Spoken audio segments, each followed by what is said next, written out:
Jaron boots Ennis, dominates El Mantis Stanionis, stopping him at the end of the sixth, beginning of the seventh.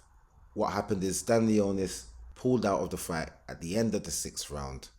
His corner said, "You've had enough, son," and takes him out of the fight. Boots won every round. Flawless victory, in my opinion.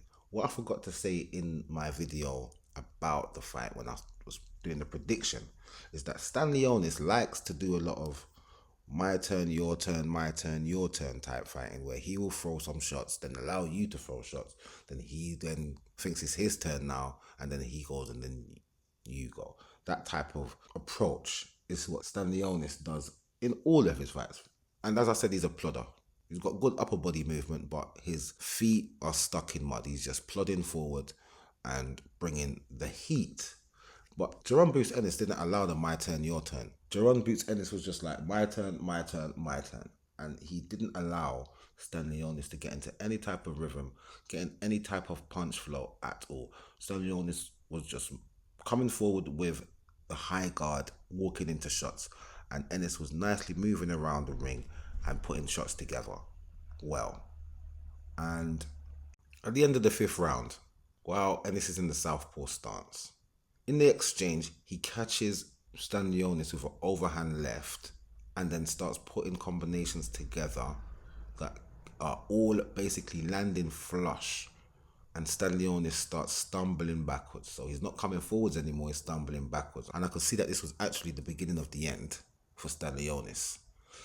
After that exchange, when they come out of the exchange, Stanionis' face is now open and leaking. Blood streaming out of his nose, but he's still pushing forward, trying to get his get back per se. And as he's trying to put shots together and throwing some wild hooks, Ennis is just making him miss constantly and still landing with authority in this fifth round. Stanionis survives the round and we go into the sixth round. But you could see that Stanionis was visibly shaken up by the exchange at the end of that fifth. So going into the sixth round, Boots was just clearly more dominant than he's been the whole fight and putting shots together well.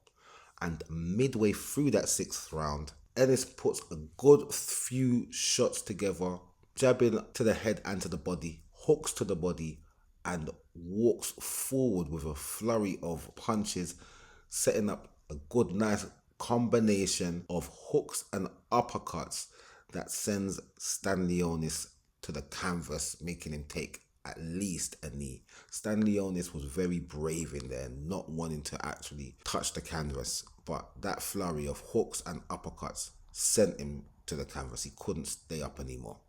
He gets straight back up and gets the 8 count and survives the round, but his corner says, "This is enough, mate. You've had enough. You've done well. Live to fight another day, son." And they end the fight right there.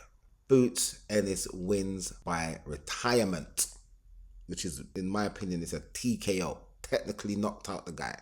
Stanionis put on a decent display, but he was dominated. He was dominated throughout the fight, as I thought he would be.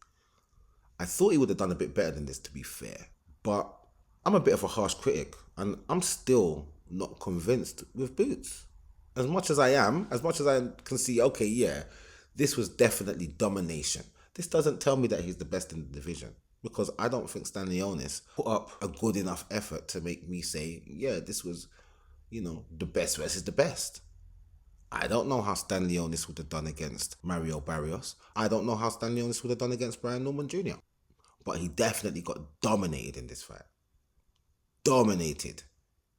I don't think he even caught Ennis with anything significant, really. Even though he did catch him with a couple jabs and a couple hooks that I thought that Ennis was a bit lazy with his defense and got hit with. Other than that, he didn't even really have much of a punch output. Only when he started to get desperate in the fifth and the sixth was he really trying to throw any punches. Before that, Boots was just not allowing him to throw anything. So, therefore, Boots wins this unification fight and he is now the IBF and the WBA Unified Welterweight Champion and has collected the Ring Magazine belt as well. Great stuff. What's next? Also well done to Stanionis for showing up and being brave and going out on your shield, and you live to fight another day. I think your corner done a good job by pulling you out of the fight at that point, because now you can gather yourself and carry on with your career with least amount of damage in your loss. But you need to fight more often, my guy. This once a year, once every year and a half type schedule is not doing your career any good. So maybe you need to get out of that PBC situation, because they're not getting you fights. You were the champion and you only fought one time in the last year and a bit. It's not good enough. But anyway, as I thought, Ennis wins earlier than I predicted. But in all honesty, I kind of thought that he was going to get him out there earlier than this, even earlier than the 6th round, to be fair to you. But well done, Ennis, and let's carry on and let's go and collect the rest of them belts and get yourself into this undisputed status. Anyway, guys, I will see you in the next video.